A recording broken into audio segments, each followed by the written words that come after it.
Vamos entonces a reflexionar en la palabra del Señor conforme a nuestra serie que hemos comenzado acerca del libro de Daniel, la cual hemos titulado ¿Cómo vivir en un mundo secular? Y el día de hoy vamos a continuar meditando en el capítulo número 6 de Daniel, este capítulo tan famoso del libro de Daniel, y el título del sermón es Con fe en el foso de los leones, y estaremos meditando en él con ayuda de los siguientes 3 puntos. Punto número 1, una fe en acción. Punto número 2, una fe puesta a prueba. Y punto número 3, una fe que trae luz. Una fe en acción, una fe puesta a prueba. Y punto número 3, una fe que trae luz. Una fe en acción. Entonces, el capítulo 6 del libro de Daniel nos introduce a una nueva era, a una nueva etapa en la historia. El imperio de oro, el reino de oro de Babilonia, de Nabucodonosor, ahora había quedado atrás y ahora Babilonia había sido conquistado por el imperio medo-persa y ahora Darío el Medo era el rey. Fíjense lo que dice Daniel capítulo 6, les pido que puedan tener su Biblia abierta en este capítulo que vamos a estar yendo a través de él. Fíjense lo que dice el versículo 1. Darío el Medo decidió dividir el reino en 120 provincias y nombró un alto funcionario para gobernar cada provincia. Asimismo, el rey escogió a Daniel y a 2 personas más como administradores para que supervisaran a los altos funcionarios y protegieran los intereses del rey. Pronto Daniel demostró ser más capaz que los otros administradores y altos funcionarios. Debido a la gran destreza administrativa de Daniel, el rey hizo planes para ponerlo frente al gobierno de todo el imperio. Entonces, ¿qué pasa cuando llega un nuevo presidente al poder? ¿Qué es una de las primeras cosas que hace? Elegir cuál va a ser su gabinete presidencial, ¿están de acuerdo? Escoge a sus personas de confianza que le van a ayudar a administrar el país. Y eso no solamente pasa a nivel de los países, a nivel de la presidencia, también cuando hay un cambio en las administraciones en sus empresas, ustedes se podrán dar cuenta que cuando cambia algún jefe, trae a personas nuevas de su confianza. Eso es exactamente lo que estaba haciendo Darío, el rey Medo, el rey del imperio medo-persa. Y él era una persona bastante sabia y astuta y averiguó quiénes eran las personas más importantes en reinos anteriores, en el reino anterior, en la administración anterior, y seguramente escuchó acerca de Daniel. Y entonces lo invitó a tomar uno de los 3 cargos más importantes en el reino. En poco tiempo Daniel se distinguió de tal forma que Darío pensó ponerlo al frente de todo el reino, solamente detrás de él. Era tan buen desempeño de Daniel que Darío dijo, lo voy a hacer el más poderoso, que solamente yo pueda ser más poderoso que Daniel. Podemos sugerir que el rey manifestó sus intenciones con algunos de los administradores, con algunos de los funcionarios, tal vez no de manera deliberada, o tal vez lo hizo sin darse cuenta, pero el tema es que esto llegó a los oídos de los administradores y los funcionarios, y entonces sintieron gran envidia en contra de Daniel y buscaron formas de desacreditarlo. Vea lo que dice el versículo 4. Entonces los demás administradores y altos funcionarios comenzaron a buscar alguna falta en la manera en que Daniel conducía los asuntos de gobierno, pero no encontraron nada que pudieran criticar o condenar. Era fiel, siempre responsable y totalmente digno de confianza. Tal vez al leer estos versículos, a lo mejor te imaginas a los administradores y a los funcionarios chismeando en contra de Daniel, haciendo chismes en su contra. Pero en los gobiernos, en el poder de los antiguos imperios del Medio Oriente, los administradores y los funcionarios eran personas con poder. Eran personas con las posibilidades de poder realizar una investigación profesional en contra de Daniel y encontrar algo en que acusarle.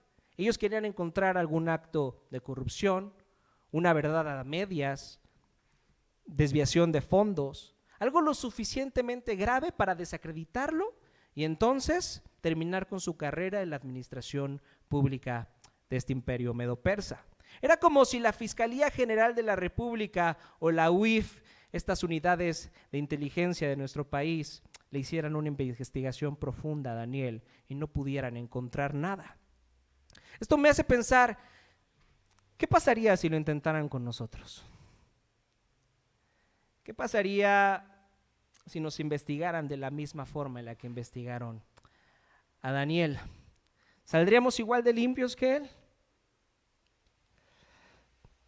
Lamentablemente este nivel de integridad personal es muy impresionante y lamentablemente muy raro.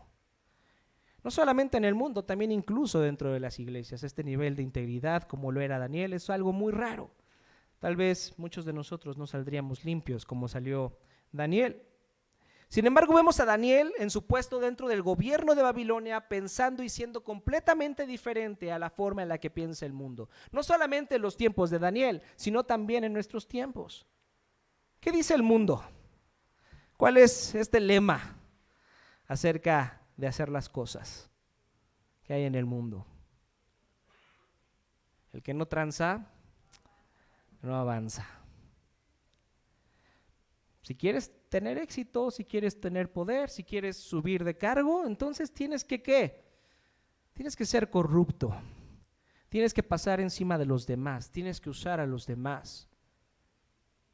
Y decimos, oye, pero si las demás personas lo hacen, estamos en un gobierno corrupto, todo el mundo lo hace, todo el mundo miente, todo el mundo falsifica, todo el mundo dice verdades a medias o todo el mundo miente, ¿por qué nosotros no hacerlo? Esa es la invitación del mundo, a ser como ellos, a ser corruptos. Pero vean cómo era Daniel, vean las características que se nos dicen acerca de él en el versículo 4. ¿Qué dice el versículo 4 acerca de cómo era Daniel? Él era ¿qué? Fiel, responsable y totalmente digno de confianza. ¡Wow! Era impresionante Daniel, ¿están de acuerdo? ¿Quién no le gustaría que de ustedes dijeran, no, pues tú eres fiel, tú eres completamente digno de confianza y siempre eres responsable? Todos nos gustaría que eso pensaran de nosotros, pero creo que todos nos damos cuenta de lo complicado que es poder obtener estos tres calificativos todo el tiempo. Daniel había sido fiel a la administración babilónica y ahora era igualmente fiel en la administración medo-persa. ¿Cuál era la razón de esta fidelidad acerca de Daniel? ¿Cuál era la razón por la cual él era un buen trabajador para los babilonios y era un buen trabajador para los medo-persas? ¿Qué lo motivaba?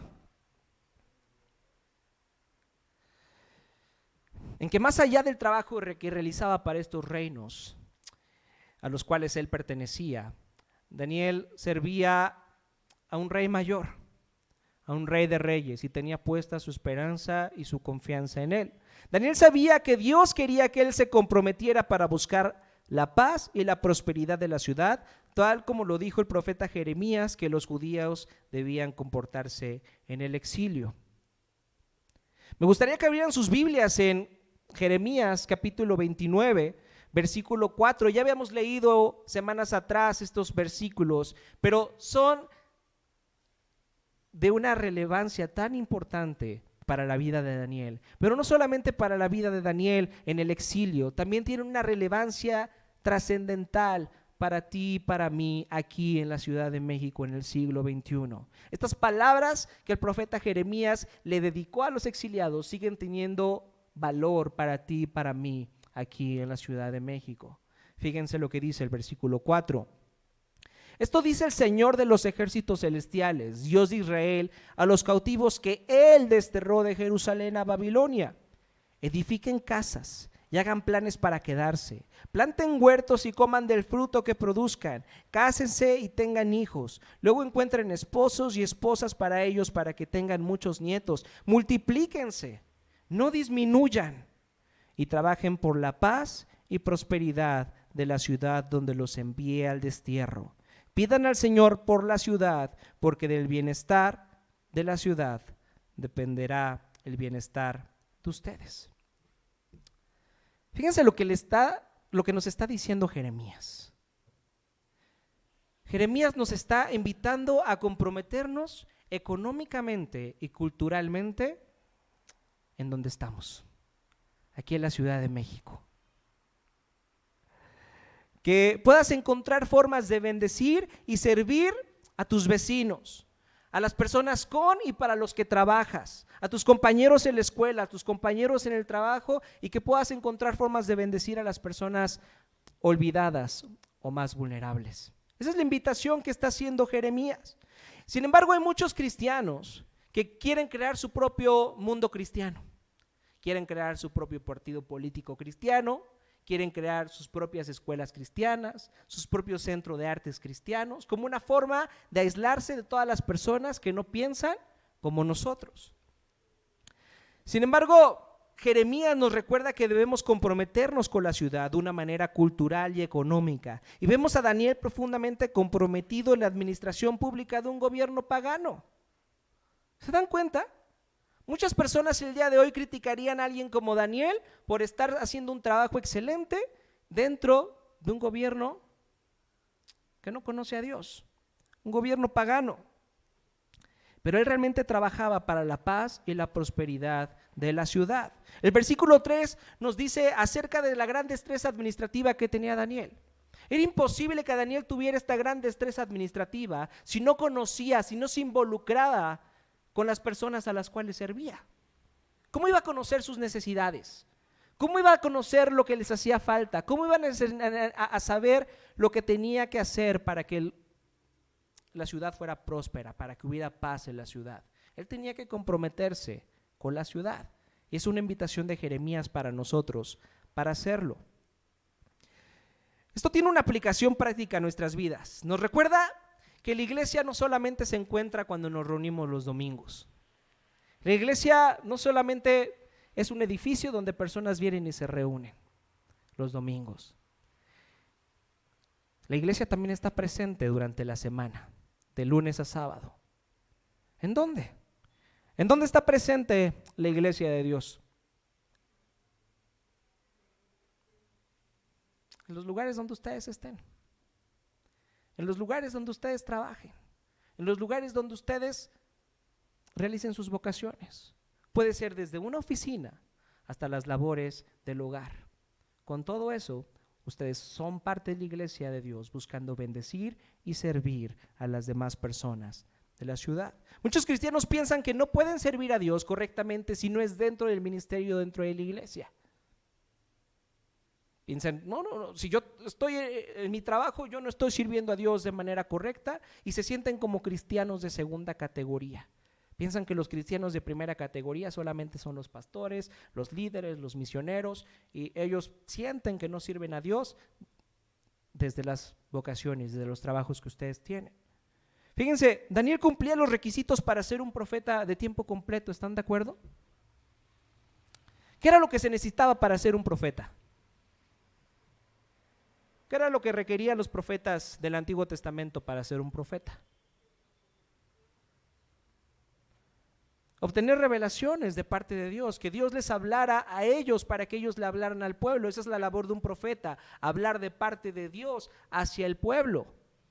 Y Daniel, al igual que otros profetas, tenían estas revelaciones. Podemos pensar en Jeremías, podemos pensar en Isaías, podemos pensar en Ezequiel, y estos profetas eran profetas de tiempo completo, pero Daniel no. Daniel, aunque también tenía las características para ser un profeta de tiempo completo, él tenía un trabajo secular. Daniel expresó su compromiso con el reino de Dios no dentro de un ministerio. Y esta es una realidad hermosa, ya que podemos servir a Dios dentro del ministerio, dentro de la iglesia, como afuera de él. Dios no ama más a los pastores que a los que son profesionistas comprometidos con sus vocaciones y trabajos. Dios no ama más a los pastores que a los profesionistas comprometidos con sus vocaciones y sus trabajos. Cuando Víctor me hizo la invitación para convertirme en el pastor del Redentor, algunos de ustedes saben que yo trabajaba para una empresa y acababa de ser promovido por esta empresa a un cargo mayor. Víctor me dijo, no tomes esta decisión pensando que Dios te va a amar más si eliges ser un pastor a que si eliges seguir en tu trabajo, siendo de bendición ahí donde te encuentras. No, Dios no te va a amar más si eres un pastor. Si tú tomas esta decisión es porque tú has recibido este llamado de parte de la iglesia, de parte de Dios, y tienes el deseo de hacerlo. Pero si tú decides seguir con tu trabajo de una manera que sea de bendición para las personas para las cuales trabajas, hazlo. El Señor no te va a amar más si eres un pastor. Y fíjense, cuando hablamos de relacionar nuestra fe con nuestro trabajo, no estamos queriendo decir que ustedes se tienen que pasar en su trabajo predicándole el evangelio a sus compañeros. Fíjense lo que estoy diciendo. Relacionar nuestra fe con nuestro trabajo no tiene que ver con predicar el evangelio a nuestros compañeros de nuestro trabajo todo el tiempo. Porque si ustedes están distrayendo a sus compañeros del trabajo y ustedes también se están distrayendo de las labores que tienen que realizar, realmente ustedes no están honrando a Dios. Porque Dios los ha mandado ahí a donde ustedes están para que ustedes sean de bendición y de servicio con las habilidades y los dones que Él les ha dado. Relacionar nuestra fe con nuestro trabajo es otra cosa. Significa dejar de ver nuestro trabajo como una forma de autosatisfacer nuestros deseos y nuestras necesidades. ¿Para qué trabajas? ¿Cuál es la razón por la cual estás en ese trabajo? ¿Para obtener éxito? ¿Para ser reconocido? ¿Para poder mantener a tu familia? ¿Para poder comprarte otro carro más? ¿Cuál es la razón por la cual trabajas?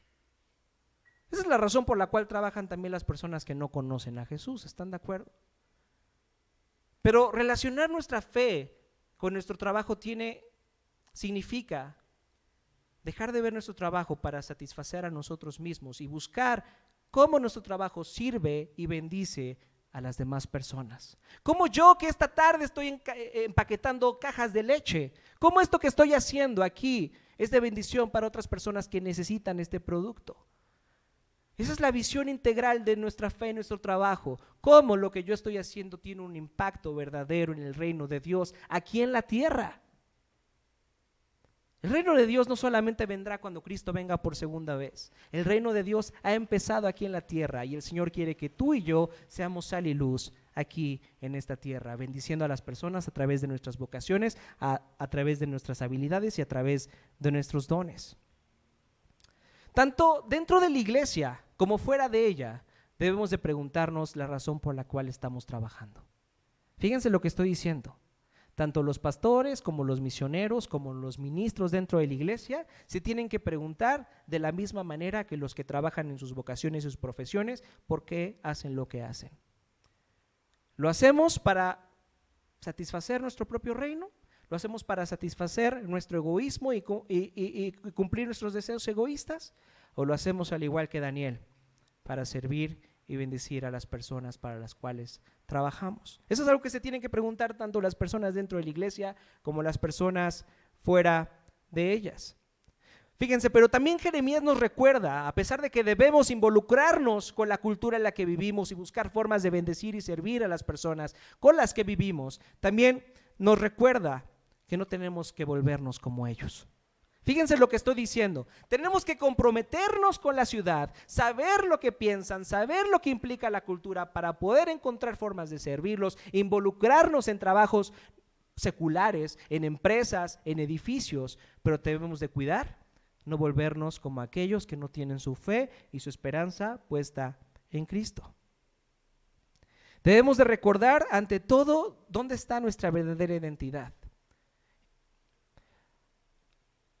En el caso de Daniel, todo el mundo sabía dónde estaba su verdadera identidad. Más adelante, en el versículo 10, vemos que él oraba 3 veces al día con las ventanas abiertas, a la vista de todos. Él no escondía su fe era algo que las demás personas podían saber, que las demás personas podían percibir. Entonces fíjense, la fe de Daniel estaba dentro de lo público como dentro de lo privado. Dentro de lo público, sirviendo con excelencia en el trabajo que Dios le había dado, y dentro de lo privado, orando y reconociendo su dependencia de Dios todo el tiempo. Y hubo un momento donde las reglas de la cultura en la que vivía ya no le permitieron seguir orando. Entonces, Daniel decidió no abrazar las prácticas de su cultura y recordar su identidad como hijo de Dios. Fíjense, vivimos en un mundo donde las personas buscan incansablemente saber dónde está su identidad. ¿Cuál es el significado de mi existencia? ¿Por qué estoy aquí? ¿No vemos esto todos los días? Personas desesperadas por ser reconocidas, que las demás personas las identifiquen como ellos mismos se autoperciben. Y piensan que cuando lo logren, entonces todo estará bien. Entonces todo tendrá sentido. Sin embargo, no solamente ellos están con esta lucha, también tú y yo estamos con esta lucha. ¿Cómo estás intentando encontrarle sentido a tu vida el día de hoy? ¿Qué es lo que le da sentido a tu vida el día de hoy? Tal vez sea el reconocimiento de los demás. Tal vez sea una relación romántica perfecta que te haga sentir amado, que te haga sentir vivo. Tal vez sea el reconocimiento de tus padres, tal vez sea el reconocimiento de tus hijos. ¿De qué manera estás intentando encontrar sentido a tu vida el día de hoy?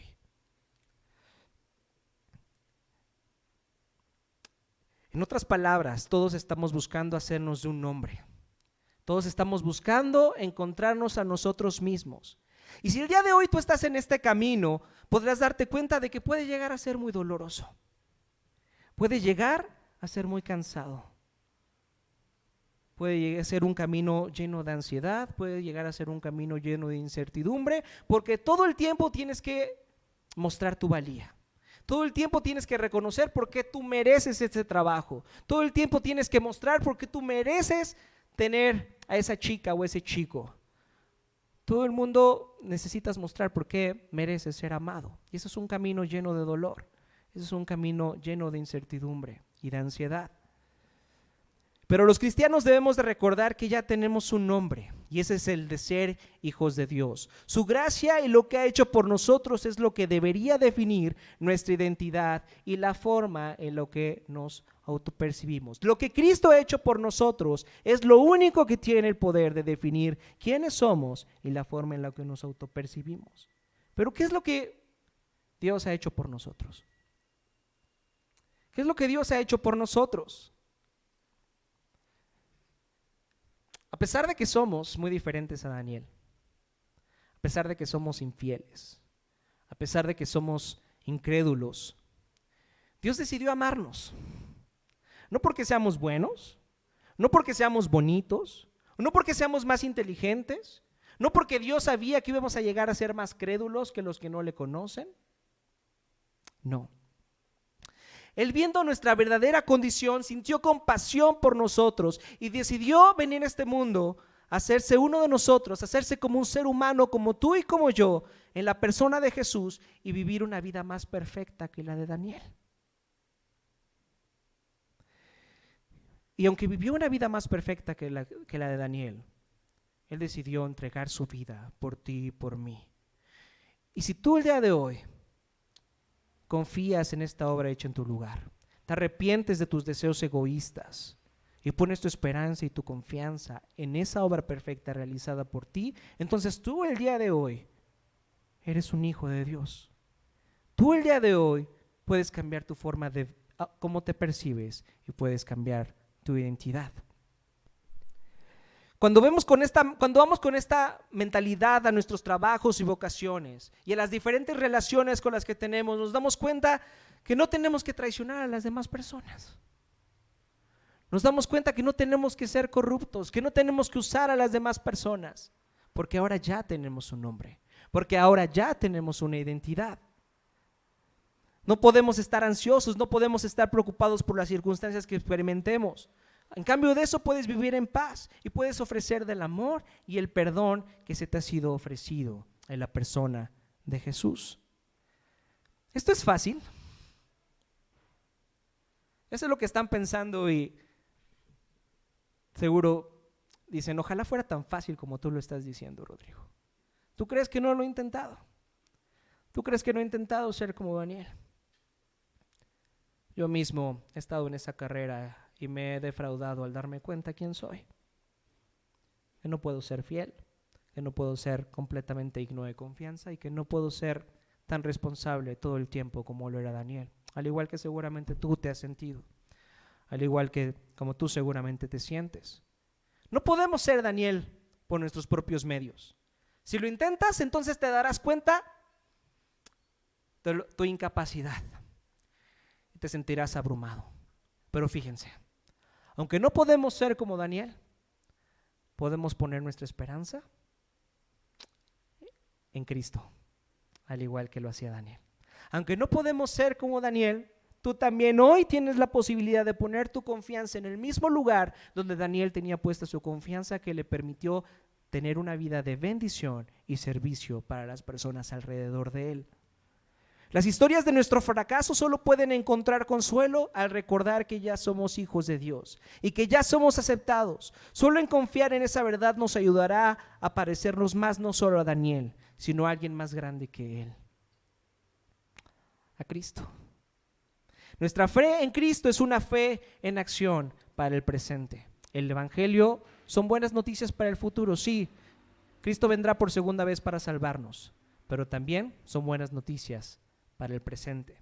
Punto número 2, una fe puesta a prueba. Entonces, cuando los administradores y los funcionarios se dieron cuenta de que no había forma de encontrarle algo malo a Daniel, dijeron, tenemos que proceder de otra forma. ¿Y qué se les ocurrió? ¿Qué se les ocurrió? Usar la fe de Daniel. Usar las convicciones religiosas de Daniel en su contra para poder desacreditarlo. Vea lo que dice el versículo 5 de Daniel 6. Finalmente llegaron a la siguiente conclusión: nuestra única posibilidad de encontrar algún motivo para acusar a Daniel será en relación con las normas de su religión. Así que los administradores y los altos funcionarios se presentaron ante el rey y dijeron: ¡que viva el rey Darío! Todos nosotros, administradores, autoridades, altos funcionarios, asesores y gobernadores, nos hemos puesto de acuerdo en que el rey apruebe una ley que se haga cumplir estrictamente. Ordene usted que en los próximos 30 días todo aquel que ore a quien sea, divino o humano, excepto usted, su majestad, sea arrojado al foso de los leones. Ahora bien, su majestad, emita y firme esta ley de tal modo que no pueda ser alterada, una ley oficial de los medos y de los persas que no puede ser revocada. Así que el rey Darío firmó la ley.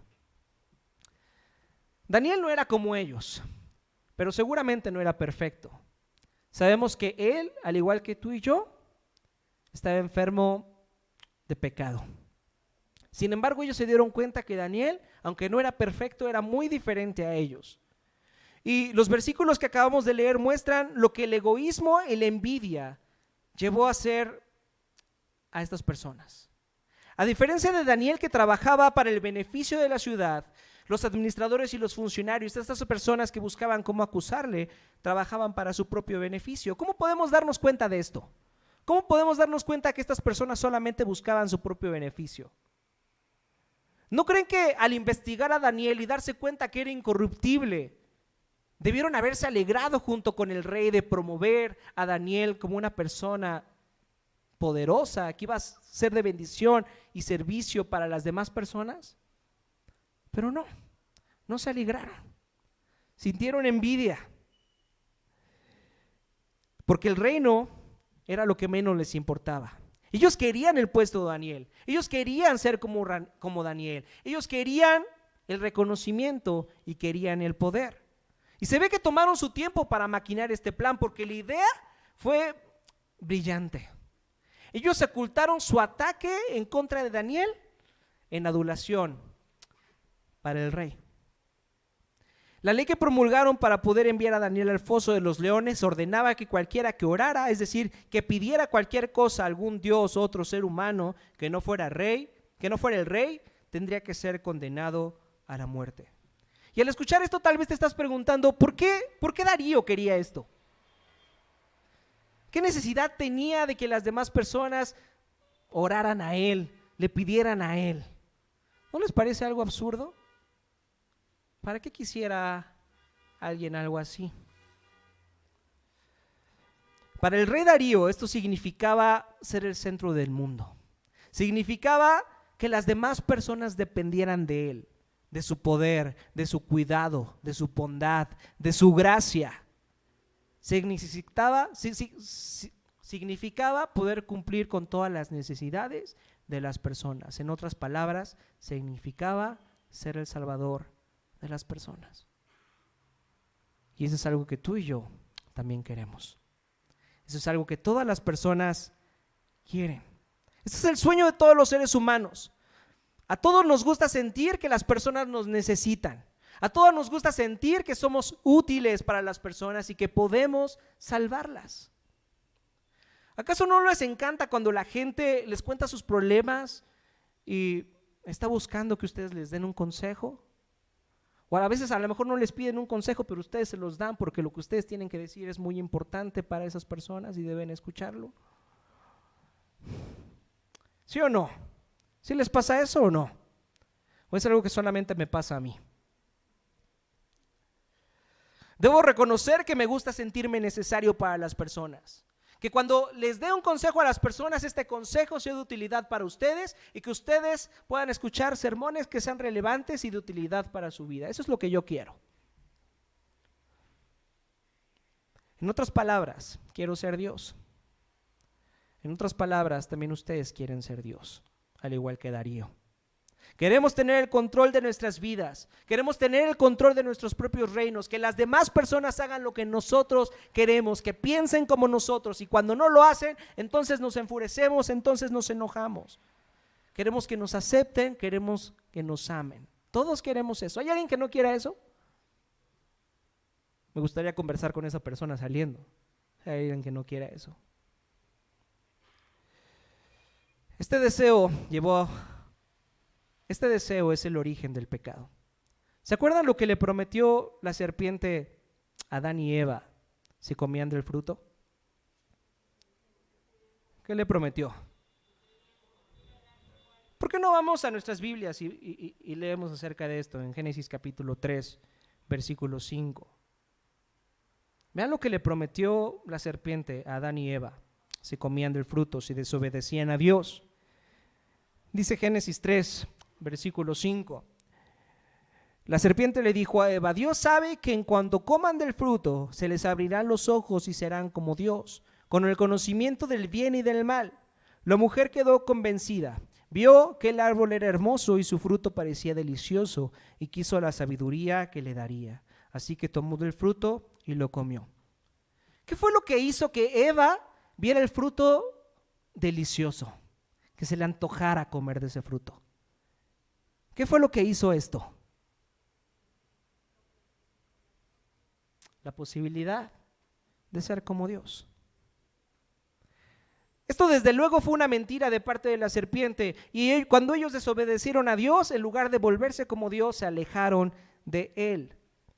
Pero esta es la tentación que el pecado ofrece a nuestras vidas hasta el día de hoy. El pecado nos parece hermoso porque nos da la sensación de que seremos como Dios y hace ver a Dios como un mentiroso y un aburrido dictador que no nos deja disfrutar de los placeres del mundo. ¿Por qué no puedo disfrutar de mi sexualidad antes de casarme? ¿Cómo a fiestas es Dios que me quita esta posibilidad? ¿Por qué tiene que ser tan aburrido hasta el matrimonio?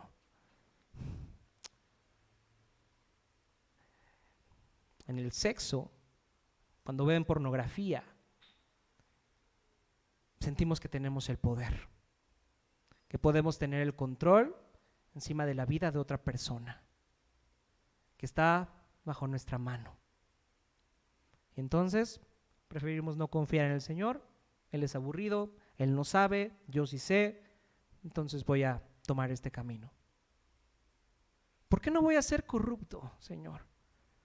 Es solamente una mentira, solamente copiar en este examen, solamente voy a desviar un poco de fondos. Todos los demás lo hacen para ser exitosos, ¿por qué yo no, Señor? No seas aburrido, Señor, déjame tener un poco de más dinero en el banco. ¿Por qué queremos dinero? Porque nos da esa posibilidad de sentir que tenemos poder, que tenemos control. ¿Se dan cuenta? Este es el origen del pecado, el deseo de ser como Dios y pensar que Dios es un mentiroso. Nuestra fe será puesta a prueba. Nuestra fe en Cristo será puesta a prueba constantemente. Todo el tiempo, todos los días tendremos que lidiar con la batalla entre decidir si ser Dios o decidir confiar en Él. Si tú eres un creyente, todos los días vas a luchar con esta disyuntiva. ¿Vas a ser como Dios o vas a confiar en Él? Entonces esta es la razón por la cual Darío firmó esta ley absurda. ¿Para qué confiar en Dios si puedo llegar a ser como Él por lo menos en 30 días? Eso es lo que duraba esta experiencia de recibir las oraciones del pueblo. Ahora vean lo que dice Daniel, capítulo 6, versículo 10. Sin embargo, cuando Daniel oyó que se había firmado la ley, fue a su casa y se arrodilló como de costumbre en la habitación de la planta alta, con las ventanas abiertas que se orientaban hacia Jerusalén. Oraba 3 veces al día, tal como siempre lo había hecho, dando gracias a su Dios. Entonces los funcionarios fueron juntos a la casa de Daniel y lo encontraron orando y pidiéndole a Dios que lo ayudara, de manera que fueron directo al rey y le recordaron el decreto. ¿No firmó usted una ley por la cual durante los próximos 30 días todo aquel que ore a quien sea divino o humano, excepto usted, su majestad, sea arrojado al foso de los leones? Sí, contestó el rey, esta decisión sigue en pie, es una ley oficial de los medos y de los persas que no puede ser revocada. Entonces le dijeron al rey: ese hombre Daniel, uno de los cautivos de Judá, no hace caso a usted ni a su ley, sigue orando a su Dios 3 veces al día. Al oír esto, el rey se angustió mucho y procuró encontrar un modo de salvar a Daniel. Pasó el resto del día buscando una manera de librarlo de ese aprieto. Por la noche los hombres volvieron a presentarse ante el rey y dijeron: Su Majestad, usted sabe que según las leyes de los medos y los persas, ninguna ley firmada por el rey puede ser modificada. Entonces finalmente el rey ordenó que arrestaran a Daniel y lo arrojaron al foso de los leones. El rey le dijo: que tu Dios, a quien sirves tan fielmente, te rescate. Así que trajeron una piedra y la colocaron sobre la boca del foso. El rey selló la piedra con su sello real y los sellos de sus nobles para que nadie pudiera rescatar a Daniel. ¿Qué hizo Daniel cuando se enteró acerca de esta nueva ley en el reino? ¿Dejó de orar? Dijo: no, pues al menos son 30 días, no pasa nada, un mes sin oro, no pasa nada. Fue y se escondió con sus amigos. No. El versículo 10 nos dice que cuando se enteró de la nueva ley firmada por el rey, fue a su casa y con las ventanas abiertas hacia Jerusalén se puso a orar de rodillas. Es importante que vean cómo en el versículo dice como de costumbre. Esto es algo que hacía Daniel como de costumbre. Es decir, esto no fue un acto de provocación. Daniel no dijo: ¿no me dejan orar? Entonces para que vean, ahorita me voy a poner a orar con las ventanas abiertas, para que vean. No fue un acto de provocación. Él siguió orando como lo hacía de costumbre, 3 veces al día. La oración para Daniel no era un aspecto negociable. Para él la oración era un aspecto fundamental acerca de su fe. A través de la oración reconocía su necesidad y su dependencia de Dios a cada instante. Al pensar en esto deberíamos preguntarnos: ¿qué pasaría en nuestra oración personal? ¿Qué pasaría en nuestra oración como iglesia si el día de mañana al presidente se le ocurriera no permitirnos orar? ¿Qué pasaría? ¿Qué harían? El castigo era ir al foso de los leones para Daniel. A lo mejor muchas personas que piensan que son cristianos no sentirían la diferencia. Lamentablemente en nuestros días la oración es una disciplina que está olvidada, que está demasiado descuidada por muchas iglesias cristianas. Tal vez tú seas un miembro del Redentor y tal vez nunca has participado en alguna de nuestras reuniones de oración. Tal vez tú seas un miembro del Redentor, tal vez piensas que eres cristiano, pero solamente oras cuando estás enfrente de otros cristianos o cuando hay algún problema. Es probable que tú seas un miembro del Redentor, pero que no seas un cristiano. En la oración reconocemos que nuestras vidas dependen de Dios y recordamos que nuestro Padre está al pendiente de nuestras necesidades, pero sobre todo confiamos en su buena voluntad para nuestras vidas. La oración no debería de ser algo negociable para nosotros, debería de ser algo fundamental para nosotros como lo era para Daniel. Y si no es fundamental para ti, deberías de cuestionar tu fe. Ahora tal vez se pregunten: ¿por qué Daniel oraba con las ventanas abiertas hacia Jerusalén? ¿Lo hacía para lucirse? ¿Para que las demás personas vieran: ¡ay, Qué piedad hay en la vida de Daniel, qué bueno es. Por eso es tan buen trabajador. Pues vean cómo ora. Para eso lo hacía Daniel. Para eso oraba con las puertas abiertas. Fíjense lo que dice el pastor Sinclair Ferguson acerca de esto. Que Daniel se arrodillara con las ventanas abiertas en dirección a Jerusalén no era simplemente un ritual para que Dios escuchara sus oraciones. Era una forma en la que Daniel enfocaba su atención a las promesas del pacto de Dios, cuál es el fundamento de toda oración sincera. Era una forma en la que Daniel enfocaba su atención en las promesas del pacto de Dios, en la fidelidad de Dios, cuál es el fundamento de toda oración sincera.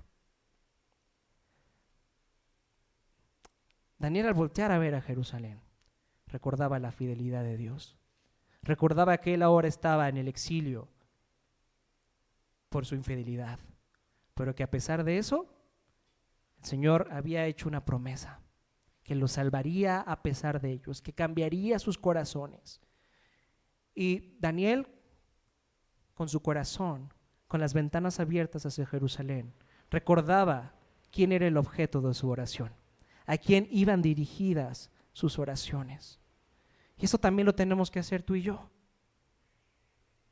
Cuando oramos tenemos que tener claro hacia quién oramos. ¿Por qué podemos orar? Por los méritos de Cristo. Cristo es la respuesta acerca del pacto de Dios. Cristo es la respuesta acerca de la fidelidad de Dios. Y dice aquí Sinclair Ferguson, pensar en esto es el fundamento de toda oración sincera. Nuestra oración tiene que estar cargada de recordar quién es el objeto de nuestra oración. Y Daniel hizo esto. Había una explicación histórica de por qué él veía hacia Jerusalén. No fue algo que se le ocurrió de la nada. Él recordó las palabras del rey Salomón, el hijo del rey David. Estas palabras están en el primer libro de Reyes, capítulo 8, versículo 47. Vea lo que dice.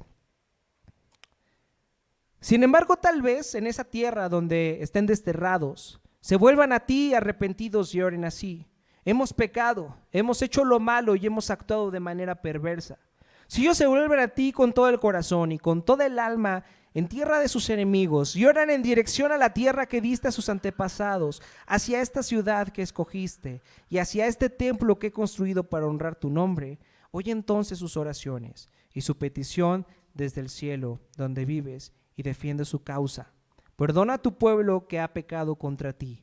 Perdona todas las ofensas que haya cometido en tu contra. Haz que sus captores les tengan compasión. Daniel, con su vista puesta en Jerusalén, recordaba la fidelidad de Dios. ¿En dónde volteas a ver tú en tus oraciones? Sabía que la fuente de su fe estaba ahí, no en todo lo que le ofrecía Babilonia. Daniel estaba convencido que sería a través de Jerusalén y no de Babilonia que un día Dios traería al mundo al rey Mesías, que Dios traería al mundo al Salvador. Nosotros tenemos una mejor comprensión de cómo Dios cumplió su promesa en Cristo. Él vino para que nuestros pecados y ofensas en contra de Dios fueran perdonados. Nosotros tenemos una visión más clara acerca de la fidelidad de Dios, acerca de su gracia, acerca de su amor. Y es ahí donde tienes que dirigir tu mirada en oración. No, ya no a Jerusalén, a Cristo, que es el cumplimiento de las promesas de Dios. Esta mañana debemos entender que aunque seamos cristianos y vivamos una vida poniendo nuestra confianza en Jesús, los momentos de adversidad llegarán. ¿Ustedes creen que Dios no pudo haber librado a Daniel de ir al foso de los leones? ¿Que pudo haber evitado que los administradores y los funcionarios se dieran cuenta de que estaba orando? ¿Los pudo haber hecho ciegos o alguna cosa así? ¿Ustedes no creen que Dios pudo haber hecho algo así? Claro que pudo. Pero Dios decidió salvar a Daniel no de la prueba, sino a través de la prueba. Y eso pasa también en tu vida. Hermano, déjame decirte que en esta vida pasarán muchas cosas que tú no esperabas. Muchísimas cosas que no te gustaría que pasaran o que hubieran pasado. Pero es en medio de esas circunstancias en la que podemos darnos cuenta dónde está nuestra fe. Cuando las cosas van bien, es fácil reconocer la gracia de Dios. Pero ¿qué pasa cuando las cosas van mal? cuando las cosas no van como nosotros quisiéramos. Es ahí donde realmente nos damos cuenta dónde está puesta nuestra confianza. Así que cosas que no nos gustarían que nos pasaran sucederán, y en esos momentos nuestra fe será puesta a prueba. Es ahí donde tenemos que preguntarnos: ¿a dónde iremos? ¿A quién nos refugiaremos? ¿Y en dónde hallaremos consuelo? ¿Nos refugiaremos en las mismas cosas que las personas que no tienen su fe puesta en Cristo se refugian? ¿En el éxito profesional? ¿En una relación romántica? ¿En ser aprobados por los demás? ¿En la cantidad de ceros que tengo en el banco? ¿En un diagnóstico médico? ¿En dónde estará puesta tu confianza? ¿O seremos como Daniel, que en medio de los momentos de adversidad fue y se refugió en Dios por medio de la oración, teniendo en mente las promesas de Dios, mirando hacia Jerusalén? ¿En dónde te vas a refugiar? ¿Hacia dónde vas a correr? ¿Con qué te vas a consolar? En este mundo donde nuestra fe será puesta a prueba de muchas formas, es bueno recordar que el Evangelio son buenas noticias para los que ya hemos sido salvados y que ahora somos hijos de Dios, que también son buenas noticias para la ciudad y que también son buenas noticias para aquellos que necesitan ser salvados. Punto número 3, una fe que trae luz. Dice Daniel 6, versículo 18. Luego el rey regresó al palacio y pasó la noche en ayuno. Rechazó sus entretenimientos habituales y no pudo dormir en toda la noche. Entonces el rey Darío estaba devastado por lo que había sucedido. Ni siquiera cenó, ni siquiera recibió sus entretenimientos que todas las noches recibía para poder conciliar el sueño. No, él estaba devastado. El texto nos dice muy poco acerca de la relación que había entre Darío y Daniel, pero sabemos que Daniel no era para Darío como cualquier otro ciudadano del reino. ¿Ustedes creen que Daniel era el primero que mandaban al foso de los leones? No. Seguramente esto era lo que hacían recurrentemente, pero para el rey la sentencia de Daniel era algo especial. Incluso le quitó el sueño, las ganas de comer. Podemos pensar que se sentía culpable de haber sentenciado a muerte a un inocente. Aunque Daniel había desobedecido la última ley firmada en el reino, Darío sabía perfectamente que no había hombre más leal a él en el reino de Daniel. Esto lo sabemos porque incluso quería promoverlo al lugar más alto del reino antes que él. Darío se dio cuenta de esto, que no había en el reino un hombre más leal a él que Daniel, a pesar de que había decidido desobedecer la última ley que había firmado. Ahora vean lo que dice el texto a continuación, versículo 19. Muy temprano a la mañana siguiente, el rey se levantó y fue deprisa al foso de los leones. Cuando llegó allí, gritó con angustia: Daniel, siervo del Dios viviente, ¿pudo tu Dios, a quien sirves tan fielmente, rescatarte de los leones? ¿Cómo sabía Darío que Daniel servía a Dios tan fielmente? ¿Cómo lo sabía? Fíjense, la fe de Daniel no era fe únicamente de palabra. Cuando él creyó en las promesas de Dios, no solamente creyó en ellas y puso su confianza ahí, sino que esto se reflejó en la vida que llevaba. Su fe fue una vida de acción en obediencia al Señor. Darío sabía perfectamente que las demás personas en el reino querían estafarlo. Esto fue lo que le llevó a nombrar los funcionarios a los administradores. En el versículo 2 nos dice que lo hizo para cuidar sus propios intereses, para que no lo estafaran, para que no le robaran. Por eso puso administradores y funcionarios. Pero cuando el rey se dio cuenta de que Daniel no quería estafarlo, que realmente estaba comprometido con la paz y la prosperidad de la ciudad, entonces Darío comprendió la razón por la que Daniel era tan fiel. Y no solamente era tan fiel porque servía al reino, sino porque tenía a un rey mucho más grande que servía constantemente de una manera integral. Se dio cuenta que Daniel servía a Dios a través de un trabajo excelente en el reino, pero también seguramente en alguna ocasión desde su palacio lo vio orando con las ventanas abiertas hacia Jerusalén. ¿Se dan cuenta de esto? Daniel no necesitó de una campaña evangelística ni de ir a misiones a lugares lejanos. Hay personas que Dios las utiliza de esta forma para poder ser luz para otras personas, para poder llevar el evangelio a otras personas. Pero lo único que necesitó Daniel es relacionar su fe con su trabajo. Ahí en medio de su vocación ser de bendición para las personas. Y Dios también quiere usarte a ti de esta misma manera. En la oficina donde te encuentras, en los despachos en los que trabajas, en las salas de juzgados donde estás, en los consultorios en los que atiendes, en medio de las construcciones en las que trabajas, siendo de bendición a las personas, siendo sal y luz en el mundo. Daniel trajo luz para el rey Darío. No solo le habló acerca de su fe, sino que también mostró su fe de una forma práctica en la que el rey pudo conocer al verdadero rey y ver cómo este rey actuaba en la vida de Daniel. De esta manera Daniel trajo luz a la vida de Darío. Y con esa esperanza se atrevió a ir al foso de los leones esperando encontrar respuesta. Y la respuesta llegó. Dice el versículo 21, y Daniel contestó: que vive el rey, mi Dios envió a su ángel para cerrarles la boca a los leones, a fin de que no me hicieran daño, porque fui declarado inocente ante Dios y no he hecho nada malo en contra de usted, su majestad. El rey se alegró mucho y mandó que sacaran a Daniel del foso. No tenía ningún rasguño porque había confiado en su Dios. Entonces el rey dio órdenes de que arrestaran a los hombres que maliciosamente habían acusado a Daniel y los hizo echar al foso de los leones, junto con sus esposas y con sus hijos. Los leones saltaron sobre ellos y los despedazaron aún antes de que llegaran al piso del foso. No eran leones mansos. ¿Se dan cuenta? En cuanto entraron otras personas que no fueron Daniel, los destrozaron. ¿Qué ocurrió con la ley de Media y Persia que no debía de ser revocada? ¿Cómo fue Darío capaz de ignorarla y ahora mandar a los funcionarios y a las familias de los funcionarios al foso de los leones? Fíjense, Darío, al darse cuenta la supervivencia tan increíble de Daniel, se dio cuenta que había una ley más poderosa que la ley del imperio medo-persa.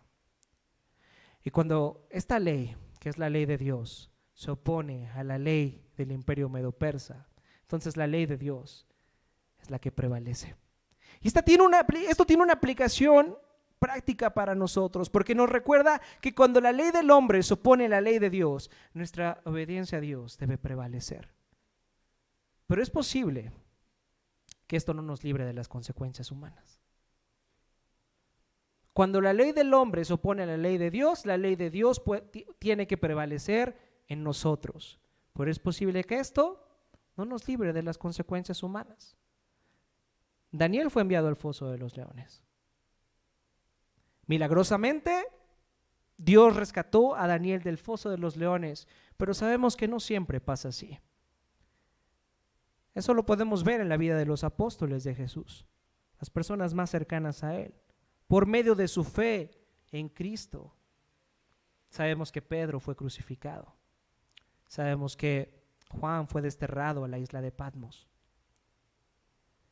¿A dónde te llevará tu fe en Cristo?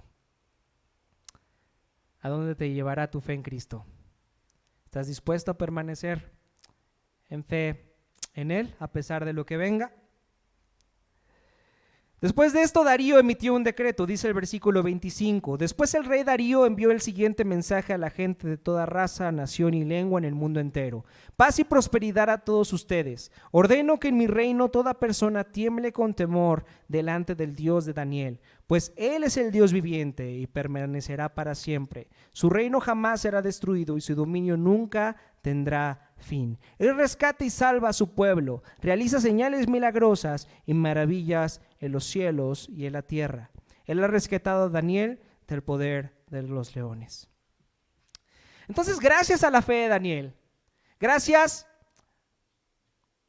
a sus convicciones, Darío pudo reconocer que nuestra fe está puesta en un Dios que está vivo, en un Dios que salva a su pueblo, en un Dios que es fiel y que cumple sus promesas, en un Dios que hace milagros como cerrar la boca de los leones. Y podría terminar este mensaje y decirles: sean como Daniel, vivan una vida como Daniel, y entonces sean luz para las demás personas, pero eso sería poner demasiada carga en ustedes. Aquí mismo el que habla sabe perfectamente lo difícil y casi imposible que es ser como Daniel. ¿Por qué no podemos ser como él? Él era un humano como tú y como yo, pero ¿por qué no podemos ser como él? Creo que esto tiene que ver porque realmente no entendemos la historia que se nos narra en estos versículos. Algo malo que tienen estos versículos es que esta es una historia muy famosa. Muchas personas, incluso no creyentes, han escuchado de la maravillosa historia de Daniel en el foso de los leones. Es algo que se estudia incluso en las escuelitas dominicales con los niños. Probablemente tú, si eres un cristiano desde pequeño, creciste escuchando acerca de esta historia. Pero lamentablemente la forma en la que se lee y se enseña esta historia muchas veces es incorrecta. Incluso creo que muchas personas son cristianos débiles o realmente no son cristianos, aunque creen serlo, por una mala interpretación acerca de esta historia. Se piensa que la gran moraleja de esta historia, ¿cuál es? ¿Cuál se piensa que es la gran moraleja de esta historia? Confía en Dios, sé buena persona y entonces el Señor te va a bendecir. Sé fuerte, sé valiente, que el Señor te va a bendecir. Muchas personas interpretan que esta es la moraleja de la historia. Y muchas personas viven su fe cristiana de esta forma. Tal vez el día de hoy tú te estés acercando a Dios desde una postura religiosa. Tal vez piensas que si haces lo que Dios quiere que hagas, eventualmente Él tiene que bendecirte. Pero déjame decirte que eso no es el Evangelio. Muchos piensan esto porque Daniel dice que los leones no le hicieron nada porque fue hallado inocente ante Dios y ante el rey. Sin embargo, yo conozco a alguien más inocente que Daniel, alguien más perfecto que Daniel, alguien que estuvo dispuesto a dejar su trono por ir al foso de los leones. Y en ese foso de los leones su cuerpo fue lleno de heridas. Cosas horribles le pasaron y fue hasta la muerte, una muerte de cruz.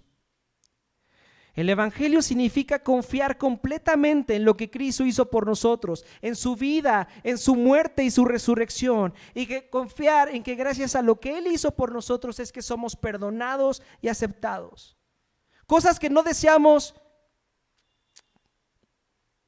que nos acontezcan, pueden acontecernos, como a Jesús y como a muchos de sus seguidores a lo largo de la historia.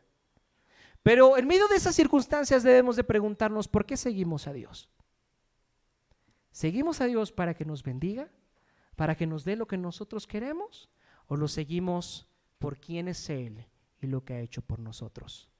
Daniel servía a Dios y lo servía no por lo que le pudiera dar, sino por lo que Él había hecho para su vida y las promesas en las que Él confiaba.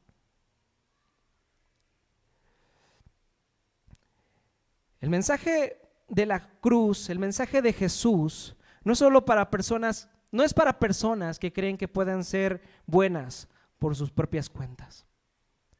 No es para personas que creen que pueden llegar a ser buenos y justos por sus propios méritos, sino para aquellos que reconocen su incapacidad y pueden ver su necesidad de ser salvados. Jesús no vino a buscar a los justos, sino vino a buscar a los pecadores necesitados. Solamente una persona puede ser transformada y ser de bendición a las demás personas, como lo fue Daniel, cuando entienden la diferencia entre el Evangelio y la religión. El Evangelio no se trata de lo que tú haces, sino de lo que fue hecho por ti en la persona de Jesús hace más de 2000 años. Solamente una persona puede ser transformada cuando entiende que Jesús decidió ir al último foso de los leones por ti y por mí. Solo al comprender el Evangelio, solo al comprender estas buenas noticias, podemos lidiar con nuestros propios fosos de los leones. ¿De qué forma? Y aquí me gustaría hablar por mí y no por ustedes. Yo puedo lidiar con la enfermedad porque reconozco que Cristo en el último foso de los leones se hizo cargo de la mayor enfermedad que tengo, que es la maldad y el pecado que hay en mi corazón. Entonces puedo confiar en Él. Puedo lidiar con la desaprobación de los demás porque recuerdo que soy aprobado por el Dios del universo que estuvo dispuesto a dar a su único hijo para que yo pudiera llegar a ser su hijo. Puedo lidiar con la incertidumbre y el temor que me da que en unos meses voy a estar haciéndome cargo de una familia, teniendo que pagar una renta, teniendo que pagar diferentes cosas. Al darme cuenta de que Cristo ya proveyó lo que yo más necesitaba, que era su sangre preciosa en mi lugar. Entonces puedo poner mi confianza en eso. Y si Él estuvo dispuesto a poner su sangre por la mía, entonces puedo estar seguro de que Él puede satisfacer mis necesidades. No lo que yo quiero, lo que necesito. Y lo que yo necesito es recordar constantemente mi dependencia de Él todo el tiempo. Solo podemos lidiar con los diferentes fosos de nuestras vidas cuando nos damos cuenta de que Jesús lidió con el mayor foso. Que la fe que tenemos en Cristo nos permita ser fieles a Él al recordar esta hermosa verdad. Vamos a orar. Señor, te damos gracias porque a pesar de que no podemos ser como Daniel, a pesar de que somos muy diferentes a Daniel, no somos fieles, no somos dignos de confianza, no somos responsables todo el tiempo, Señor. A pesar de eso, tú decidiste amarnos y venir a vivir por nosotros y venir a entregarte por nosotros. Padre, qué hermosas noticias son estas, que a pesar de que no lo merecíamos, ahora somos hijos del Rey. Ahora somos tus hijos, Señor.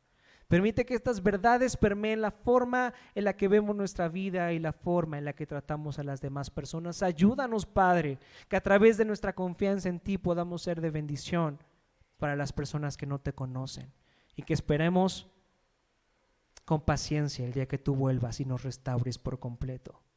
Permítenos recordar que el Evangelio son buenas noticias para el perdido, para el hijo y para la ciudad. Te bendecimos en el nombre precioso de tu Hijo Jesucristo. Amén.